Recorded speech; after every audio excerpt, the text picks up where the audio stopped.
there's always nasty neighbours picking on us. They were hated by people. The TV would be so loud. Some people had to endure it 24 hours a day, 7 days a week. There'd been over 500 complaints of noise and antisocial behaviour against the Chawners. Is there anywhere we can move and not have it all this chucked back in our faces again? Problems always begin when a new family move in somewhere. This is a very famous example. This is the Chawners who arrive at a new street. Once we got Jenny, our neighbour complained about her barking 24 hours a day, which was never true.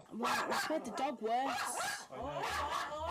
They obviously haven't trained the dog. What do you do about that? Take the dog away? Families like this, because they move around so much, they're not attached to the community, so they're just in this sort of cycle of doom loop. This dog was a nightmare. It could often be the first thing I would hear in the morning and the last thing at night. It was relentless. Our pets are more important than our neighbours. Our pets are like a family to us. They don't build connections with people, they build it with animals that obviously don't complain in English. Dog obviously needs to go for a walk or something, be trained properly, and then it would stop barking. That'll swing right round then till 6 o'clock for the news. Yes, television is my most important thing in life because there's not much else I can do now. Why is it normal to just let people do this to themselves? The norm should just be being healthy, which comes to a point about self-help. We still always talk about this emphasis on individual discipline, which is a backward way of approaching it, I think, because we're not alone. Surely it makes sense to create systems where we're incentivized to be healthy. When it's easier to do nothing, you just become like this woman.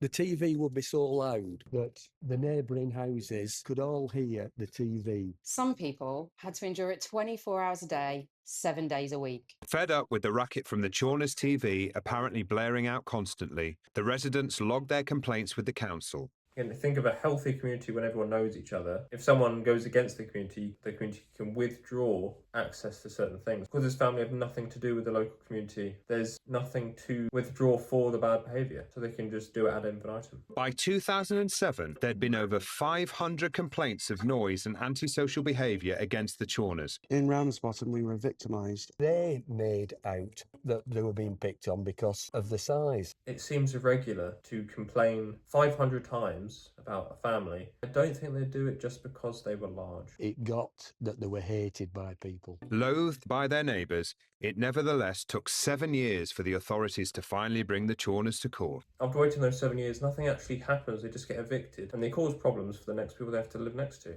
The 12 accusations against the family included violence, harassment, damaging neighbours' property, throwing things out of windows, and noisy DIY at unreasonable times of day. They were allowed to stay in their home on condition they kept the peace for the next 12 months. Over the next year, the council received a further 134 complaints about noise, and by September 2008, the family were back in court.